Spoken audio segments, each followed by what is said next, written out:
እና አስገራሚ ነው ትናንቱ ቪክተር የኮሬሽ አሁንም ስዊድንን ወደ ዓለም ዋንጫ ይዟት ገብቷል። ይሄንና አንሳው ሶፊያ በዝርዝር ግርምዬ የቪክተር የኮሬሽ ጉዳይ ነው ሙሉ ማለት በሚቻል ሁኔታ የዓለምን መገናኛ ብዙሃን የፊት ገጾች የሸፈነው የቪክተር የኮሬሽ የማሸነፊያ ጎል ስዊድንን ወደ ዓለም ዋንጫ ይዞ መሄድ ነው። ኦልሞስት ብዙዎች የዘገቡት በእኛ አዘጋገብ መንገድ ነው። ቪክተር የኮሬሽ ስዊድንን ወደ ዓለም ዋንጫ ይዟት በረረ ብለን እኛም ርዕስ እንደሰጠ ነው ተመሳሳይ ነው በአብዛኛው የሰጡት። የኮሬሽ የውድድር ዓመቱ እንደተጀመረ ከስፖርቲንግ ሊዝበን ወደ አርሰናል ከመጣበት ጊዜ ጀምሮ በተለይ በመጀመሪያዎቹ 3 ወራትና 4 ወራት እንደ ቪክተር የኮሬሽ የተተቸ ያለ አይመስለኝም። በዓለም ላይ ብዙዎች ኤክስፔክት አድርገው ነበረ። አንዳንዶች እንዲሁም ቪክተር የኮሬሽ ሲፈርም አርሰናል ከመልበሻ ክፍል ሆኖ ጎል ማስቆጠር ይጀምራል የሚል ሐሳብ ውስጥ ከመስጠት ደርሰው ነበረ። በልጁ ካላቸው እምነት የተነሳ ነው እንዲህ አይነት ሐሳብ ይሰጡ የነበረው። ከመልበሻ ክፍል ውስጥ ነው አርሰናል ጎል ማስቆጠር ይጀምራል ከዚህ በኋላ። ለረጅም ዓመታት አርሰናል የጎደለው ተጫዋች አይነት ነበረ 9 ቁጥር ሚና። በተለይ ቴሪ ዳንኤል ሆነሪን አርሰናል ካጣ በኋላ በሱ ስታንዳርድ የፊት መስመሩን የሚመራ ተጫዋች ለማግኘት አርሰናሎች ተቸግረው ነበሩ የተወሰኑ ተጫዋቾች እንደና ዲባየር ቫን ፐርሲ በኋላ ላይ የተጎዳው ኤድዋርዶ እና የመሳሰሉ ተጫዋቾች ነበሩ፣ ግን በቂ አልነበረም። በሄነሪ ደረጃ ቡድኑን መምራት የቻሉበት ሂደት አልነበረም እና ቪክተር የኮሬሽ ከስፖርቲንግ ሊዝበን ሲፈርም ከነበረው ቁጥራዊ መረጃዎች አንጻር በስፖርቲንግ ሊዝበን ካስቆጠራቸው ጎሎች እና መሰል ነገሮች አንጻር መሰረት በማድረግ ብዙ ነገሮች እንደሚሰራ ብዙዎች ጠብቀው ነበረ። ግን የእንግሊዝ እግር ኳስ በጠበቀው ልክ አልሆነም። የአርሰናል ታክቲክ አልተመቸውም። የሚካኤል አርቴታ ፍላጎትና የሱ ፍላጎት አብረው አልሄዱም። ተቸግሯል። የመጀመሪያዎቹ 6 ወራት እስከ ጥር ድረስ ባለው ጊዜ በጣም ተቸግሮ ነበርና የመገናኛ ብዙሃኖች ሁሉ መነጋገሪያ ነበረ። ኢቨን ከአንዳንድ ጨዋታዎች ላይ የኮሬሽ ኳስ ከነካበት ይልቅ ጸጉሩን የነካበት ይበዛል የሚሉ ሐሳቦች ጭምር በስፋት ሲንጸባረቁ የነበረበትን ሂደት ስንመለከት እንደነበረ ይታወሳል። እኔ የተተቸውበት ማለት ነው። ዓለም የዘገበው ግን ገርማችሁ እኔ የተተቸውበት ለምን አልከ የተባልኩበት ያው ስለሚወድ ነው። ግርምዬ ችግር ስለሚከታተሉ ስለሚወድ ነው። እኛ እናውቀዋለን በኋላ ላይ እንትኑን እውነት ነው። በዚህ ሁኔታ ውስጥ ቪክተር የኮሬሽ ያለፈ ተጫዋች ነው። ያለፉት 6 ወራት የፈረንጆች 2026 ከመጣ ወዲህ ግን የኮሬሽ ሌላ ተጫዋች ነው የመጣው። በነገራችን ላይ ሌላ ተጫዋች ነው የመጣው። በውጤትም በሳይኮሎጂም በስነ ልቦናም ቡድኑን በመላመድም ቡድኖቹ የሚፈልጉትን ነገሮች በማወቅ ተቃራኒ ቡድኖችን አጥንተው በመምጣት የቡድኑን ያጫወት መንገድ በመረዳትና መሰል ነገሮች የተሻለው ነው ያየው። ለዛ ነው በ22 ጨዋታ ከጥር 2026 ጀምሮ ወይም ከፈረንጆቹ አዲስ ዓመት ጀምሮ በ22 ጨዋታ 15 ጎሎችን አስቆጥሯል ቪክተር የኮሬሽ። በዚህ ጊዜያት ውስጥ እንደ ቪክተር የኮሬሽ ብዙ ጎል ያስቆጠረ ተጫዋች የለም፣ ስፔሻሊ በእንግሊዝ እግር ኳስ ከሚጫወቱ ተጫዋቾች። ምክንያቱም አሁን ያንዳንዱ ነገር ስፔሲፊክ እያረካ ካልሰጠህ አስቸጋሪ ነው። ቅድም አሁን ዌምብሌይና ሲቲ ግራውንድን እንዳልከው ግርምሾ የጠየቁ ካሉ እንዲህ ስፔሲፊክ ሆነ ካልገባ ኦቤስ ነው። ዌምብሌይ ላይ ስለተጫወቱ ዌምብሌይ ላይ ሴኔጋል ማሸነፏን እኮ እንኳን እኛና ማንም ያውቃል እኮ ሴኔጋል እንግሊዝን ማሸነፏ። ግን ሲቲ ግራውንድ ነው የተጫወተ። ሲቲ ግራውንድ ስለጫወተ ዌምብሌይ ይሄ በዋና በኔሽን ለምሳሌ በአዲስ አበባ ስቴዲየም የኢትዮጵያ ብሔራዊ ቡድን ተጫውቶ ቢሸነፍና ኦር ደግሞ በባህር ዳር ስቴዲየም አሊያም ነቀምት ስቴዲየም ላይ ሄዶ ቢጫወት ዋና የኢትዮጵያ ብሔራዊ ቡድን መጫወቻ አዲስ አበባ ስቴዲየም ስለነበረ እንደዛ ነው መታየት። የእንግሊዞቹም ዌምብሌይ ነው ዋናው ሜዳቸው። በዋናው ሜዳቸው ያስተናገዱት፣ በትልቁ ሜዳቸው ያስተናገዱት፣ በብሔራዊ ቡድኑ ሜዳ ያስተናገዱ ሽንፈት ስለሆነ ነው ዌምብሌይ ላይ የሚለው ወይም በቶማስ ቶዌል የመጀመሪያ ሽንፈት አስተናገዱ የሚለው ሐሳብ በስፋት ሲንጸባረቅ የነበረው እኛም ያቀረብነው። ስለዚህ የቪክተር የኮሬሽ ስኬትም በ2026 የተለየ ነገር ይዞ መጥቷል። አንዳንዶች ከግል ሁኔታው ጋር ያያይዙታል፣ አንዳንዶች ከመላመድ ጋር ያያይዙታል። ግን ሐሳቦችን እንግለጽላችሁ እንደው ለተወሰነ ነገር መረጃ እንዲሆንላችሁ። የተረጋገጡ መረጃዎች ባይሆኑም ከሚሰጡት መረጃዎች መካከል ቪክተር የኮሬሽ ከጥቂት ወራት በፊት አሜሪካ የምትገኝ አዲስ ፍቅረኛ እንደያዘና ወደ ለንደን እየመጣች ህይወቱን ቀላል እንደምታረግለት የሚናገሩ አሉ። በሌላኛው አቅጣጫ ደግሞ ፖርቹጋል የነበረችውና ለአርሰናል ብሎ ትቷት የመጣው ፍቅረኛው ጋር መታረቁን የሚገልጹ አሉ። ሁለት አይነት ሐሳቦች ይቀመጣሉ። ስቲል ሁለቱም ግን ትክክለኛ መረጃ አይደሉም። ምክንያቱም ከራሱ እስካልወጡ ድረስና ራሱ ካላረጋገጣቸው ድረስ ብዙዎቹ ታብሎይዶች የሚያወጣቸው መረጃዎች ስለሆኑ ጥንቃቄ ስለሚፈልግ ማለት ነው። ዝሮ ግን አንዳንዶች ከዚህ ጋር ያያይዙታል። አዲስ ፍቅረኛ አግኝቷል፣ አላለም የነበረችው ፍቅረኛ ተመልሳለች፣ ያ መሆኑ ህይወቱን ቀላል አድርጎለታል የሚሉ ሐሳቦች ይሰጣሉ። አይ ሌሎች ደግሞ የለም እሱ አይደለም ምክንያቱ ቪክቶር ዮኬሬሽ እስከሚላመድ ነበር የተቸገረው በእንግሊዝ እግር ኳስ። የአየር ጸባዩንም ይሁን ህይወቱንም ይሁን የአኗኗር ዘይቤውንም ይሁን ያጫወት መንገዱንም ይሁን እነዚህን ነገሮች እስኪላመድ ድረስ ነው እንጂ ተጫዋቹ የተቸገረው ለየትኛውም ሲስተም የሚሆን ተጫዋች ነው። ታስታውስ ከሆነ ቪክቶር ዮኬሬሽ ላይ ግርምዬ ሲነሱ የነበሩት ሐሳቦች ነበሩ። ለአርሰናል ሲስተም አይሆንም፣ እሱ ለማንቸስተር ዩናይትድ ሲስተም ነው የሚሆነው፣ እከሌ ለዚህ ሲስተም ነው የሚሆነው የሚሉ ሐሳቦችን በስፋት ሲንጸባረቁ አይተናል። አሁን ግን ብዙዎች እያሉት ያሉት ቪክቶር ዮኬሬሽ ራሱ ሲስተም ውስጥ መግባት የሚችል እንጂ የኔ ሲስተም ካልሆነ ብሎ ድርቅ የሚል አይደለም። በየትኛውም ሲስተም ላይ የሚሄድ ተጫዋች ነው። የግንባር ኳስ ያስቆጥራል፣ የአየር ላይ ኳስ ማስቆጠር ይችላል፣ መሬት ለመሬት ኳስ ማስቆጠር ይችላል፣ ከሳጥን ውጭ ማስቆጠር ይችላል። ሁሉም አይነት አትሪቢዩቶች፣ ሁሉም አይነት ኳሊቲዎች ያሉት ተጫዋች ነው። ስለዚህ የትኛውም ሲስተም ቢመጣ እስኪላመድ ሊቸገር ይችላል እንጂ ከተላመደ በኋላ በየትኛውም ሲስተም ላይ ውጤታማ መሆን የሚችል ተጫዋች ነው የሚል ሐሳብ ይሰጣሉ። አሁን ይሄኛው ሚዛን የሚደፋ ይመስላል። በተለይ ከጥር ወዲህ እያደረገ ያለው እንቅስቃሴ ተጫዋች ይቅርታ በጣም ጥሩ መሆኑን ተከትሎ ሐሳቦች እየተነሱ ነው የሚገኙት። በ22 ጨዋታ 15 ጎል በጣም ብዙ እኮ ነው ግርሜ፣ በጣም ብዙ ነው። ሃላንዴን ያህል ጎል አላስቆጠረም። ሌሎች ተጫዋቾችም በዚህን ደረጃ ጎል አላስቆጠሩም። 2026 ከገባ በኋላ ብዙ ጎሎችን ያስቆጠረ ተጫዋች ቪክቶር ዮኬሬሽ ነው። በተለይ በእንግሊዝ እግር ኳስ ስፔሻሊ በእንግሊዝ እግር ኳስ ነው ያልኩት። አሁን አስምሩበት፣ በእንግሊዝ እግር ኳስ ከሚጫወቱ ነው።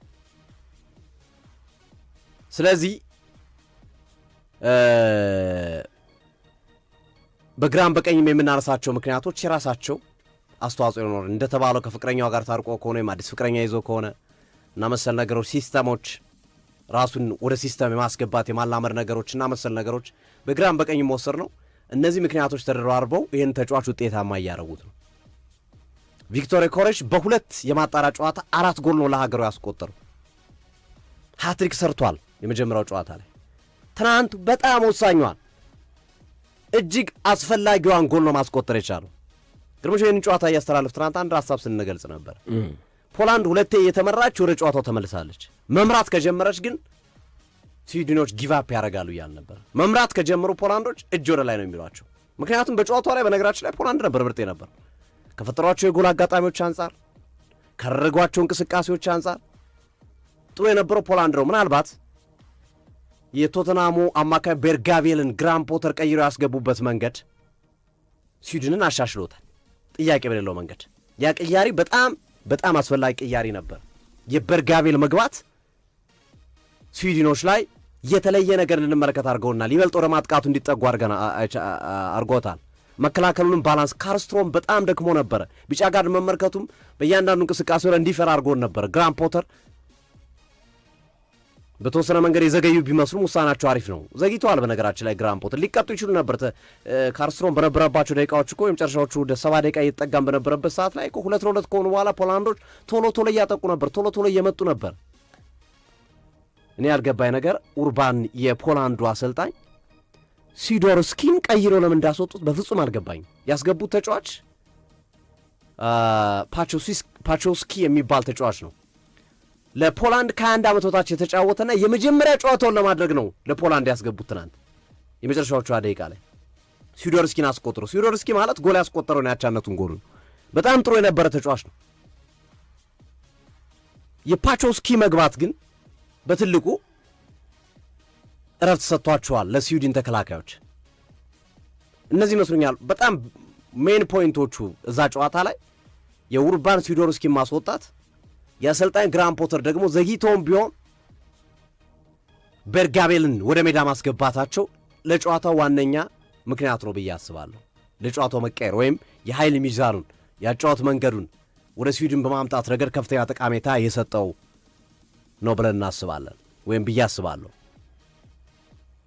ቪክቶር ዮኬሬሽ ጎልን ያስቆጠረበት ደቂቃ ሌላ ምናልባት ይሄ ጎል የተቆጠረው 60ኛው ደቂቃ 70ኛው ደቂቃ ላይ ቢሆን ላያስገርም ይችላል። 3-2 መሩ አሸነፉ። በቃ የማሸነፊያ ጎል አስቆጥሯል ምናምን ሊለው ይችላል። ግን ስዊድኖች በጣም እየተጨነቁ በመጡበት ሰዓት ነርቨስ እየሆኑ ደጋፊዎቹም ተጫዋቾቹም ሁሉም ነርቨስ እየሆነ በቃ ካሁን ይህን የዓለም ዋንጫ ተሳትፎ ልናጣው ነው እንዴ ችግር ውስጥ ልንገባ ነው እንደ እያሉ በነበሩበት ሰዓት 88ኛው ደቂቃ ላይ ፊሽካ ሊነፋ ወይም የመደበኛው ደቂቃ ሊጠናቀቅ 2 ደቂቃ በቀረበት ሰዓት ላይ ነው ዮኬሬሽ ለዛውም በራሱ ጥረት ያስቆጠራ ጎል። ምክንያቱም ኳስ 2 የተሞከረ ግራባራ የፖላንዱ ግብ ጠባቂ ሁለቱንም መለሳቸው፣ ሶስተኛው ተመለሰ፣ ተጨራረፈ። የቆመበት ቦታ ጥሩ ስለነበረ ተከላካዩን ሚዛን ያሳተበት መንገድ ኳሱን በመንካት በጣም የሚገርም ነበር። ጉልበትም ተጠቅሟል እዛ እንቅስቃሴ ላይ በራሱ አቅም የተገኘ ጎሉን ይሄ ማለት ስፖን ፊዲንግ የሆነ በማንኪያ የመመገቢያ ላይ አይነት ስሜት ያለው ጨረፍ አድርጎ አስቆጥሮ ወይም ጨረፍ አድርጎ የማስቆጠር የመንካት ምናምን አይደለም። ጥረት የሚጠይቅ ነበር። አቋቋሙ፣ ቦታው፣ ኳሱን ለማግኘት የገፋበት ቴክኒክ እና መሰል ነገሮች ስታያቸው የተጫዋቹን ኳሊቲ የማጥቃት እንቅስቃሴ የሚያሳይበት ሂደት አለ። ቪክቶር ዮኬሬሽ ጥያቄ በሌለው መንገድ ከዚህ በኋላ ስዊድኖች የሚዘምሩለት ድንቅ ተጫዋች ነው። ምንም ጥያቄ የለውም። ስዊድን በዓለም ዋንጫ መሳተፍ ለስዊድን እንደ ብርቅ የሚታይ ነው። 8 ዓመታት ሆኗታል። በቀል ነው በነገራችን ላይ የትናንት ነው ለሪቬንጅ ነበር የገቡት ስዊድኖች። ምክንያቱም 2022ቱ የዓለም ዋንጫ ላይ ስዊድንን ከዓለም ዋንጫ ያስቀረቻት ፖላንድ ናት እዚሁ ሜዳ ላይ። ስለዚህ ትናንት የበቀልም ጨዋታ ነበረ። በቀሉ በአግባቡ የሰራበት ሂደት ነበረ። ቪክቶር ዮኬሬሽ የመጨረሻ ደቂቃ ላይ ያስቆጠረ ጎል። ስዊድኖች ግን ለእኔ ትናንትናው ጨዋታ ላይ ስዊድኖች ዲዘርቭ ያደርጋሉ ብትለኝ እኔ አይመስለኝም። እኔ ብዙዎችም የምትስማሙ ይመስለኛል። ትናንት ፖላንድ በጣም ምርጥ ነበር። ወደ ዓለም ዋንጫው ሊሄድ የሚገባው ካሳየው ፐርፎርማንስ አንጻር ፖላንድ ነበረ ትናንት በቀኑ በ90 ደቂቃ በነበራቸው ፐርፎርማንስ። ዛሊወስኪ፣ ዜሌንስኪ፣ ሺሜንስኪ በጣም የሚገርሙ ተጫዋቾች አሏቸው። ማቲካሽ፣ ሊቫንዶስኪ ሁሉም የሚያውቀው ነው። ነገር ግን ስዊድን በዓለም ዋንጫ ውስጥ ስትሳተፍ ክረምት ላይ ዛሬ ያልተመለከትናቸው ወይም ትናንት ምሽት ላይ ያልነበሩ በጣም በርካታ ተጫዋቾች ይኖራሉ። ለቪክቶር ዮኬሬሽ በግል አመሰግናለሁ ብሎ ሜሴጅ ላከለትን አሌክዛንደር አይዛክን ጨምሮ ማለት ነው። አሌክዛንደር አይዛክ፣ ኩልሲቪስኪ እዚህ ቡድን ላይ ይጨምራሉ። ግርሜ ይበልጥ የቡድኑን ባህሪ የማሳደግ አቅም ያላቸው ይበልጥ የቡድኑን አቅም ከፍ የማድረግ አቅም ያላቸው እንደዚህ አይነት ተጫዋቾች ይጨምራሉ። ኩልሲቪስኪ አሌክዛንደር አይዛክም በዚህ የማጣሪያ ጨዋታ ላይ ሳይሳተፉ በቪክቶር ዮኬሬሽ ትከሻ ላይ ተንጠልጥለው ወደ ዓለም ዋንጫ ሄዱ ናቸው። ለዛም ነው እናመሰግናለሁ። ኩልሲቪስኪ ትናንት ጨዋታውን በስቴዲየም ተገኝቶ ሲመለከት ተመልክተነዋል። ከጉዳት እያገገመ የሚገኝ ተጫዋች። ስለዚህ እነዚህ ነገሮችን እናያለን። ማናት ስዊድን በነገራችን ላይ በቀጥታ የማጣሪያ ጨዋታ በአውሮፓው አንድም ጨዋታ ሳያሸንፉ የምድባቸው መጨረሻ ሆኖ የተሰናበተ ቡድን ነው። ለዛ ነው ዮኬሬሽ በትልቁ ተሸክሟቸዋል ለዚህ ያደርሷቸዋል የሚለውን ነገር በተደጋጋሚ እንዲነሳ ያደረገው። በዛኛው መንገድ ወድቋል። በዚህኛው መንገድ ነው አሁን በዮኬሬሽ መንገድ ነው ይህን ውጤት ያመጡት። ግራን ፖተር 4 ጎል በማስቆጠር ግራን ፖተር በዚህ ላይ ሌላ ትልቅ አቅም የፈጠሩ አሰልጣኝ ይመስላሉ። ሳይኮሎጂካሊ የሚጠቅም ነው ለግራን ፖተርና ለቪክቶር ዮኬሬሽ። የዚህ ትናንትናው ጨዋታ ውጤት በጣም ጠቃሚ ነው። ግራን ፖተር በቡድን ግንባታ ላይ ሊኖር የሚችለውን ጥርጣሬ ያስወገደ ውጤት ማስመዝገብ ችሏል። ያ ማለት በዓለም ዋንጫው ሪላክስ አድርገው ነው የሚጫወቱ። የሚፈልጉትን ተጫዋቾች መርጦ ነው የሚገቡት። ይበልጥ በሪፍሬሽ አድርገው ወይም ካለመጨነቅ ስሜት ስራቸውን ብቻ እንዲሰሩ የሚያደርግ ትናንት ልዩ ነበር። የስዊድን ደጋፊዎች ግራን ፖተርን ሲሰጣቸው የነበረው ድጋፍ በተለየ መንገድ ነው ሲያረንቃቸው የነበረው ግራን ፖተር።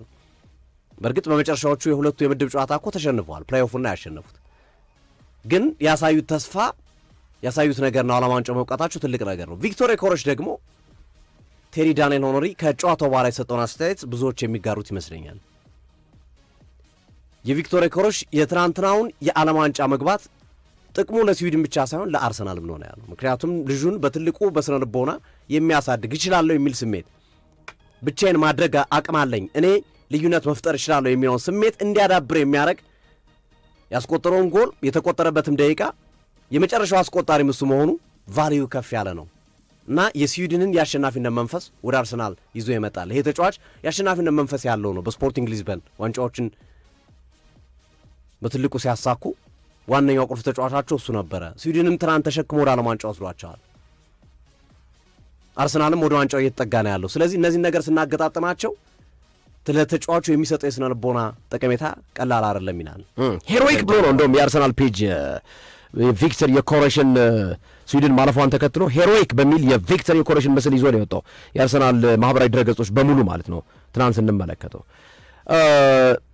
እንግዲህ ስዊድን በሌላኛው መንገድ ያልተሳካላትን በዋናው መንገድ በአቋራጭ በጀርባ በር ነው የገባችው። ትናንት በዩኤፋ ኔሽንስ ሊግ ባላት ውጤት መሰረት ነው ተጠቃሚ የሆነችው። ቪክተር ዮኬሬሽ በመጀመሪያው ጨዋታ በነበረው መርሃ ግብር ላይ ዩክሬንን ሲጥሉ ሃትሪክ የሰራው ዮኬሬሽ ነው። ትናንት ፖላንድ ላይ ደግሞ 88ኛው ደቂቃ የማሸነፊያዋን ጎል ጅብ ከሄደ ውሻ ጮኸ ሆኖባቸው ነው። ተረባርበው ነበር እኮ ፖላንዶች መጨረሻ ደቂቃ ላይ ተሯሩጠው ነበር። ግርም የቤርጋቤል ባይገባ እኔ እዚህ ጨዋታ ውጤት እንደዚህ አይመስለኝም።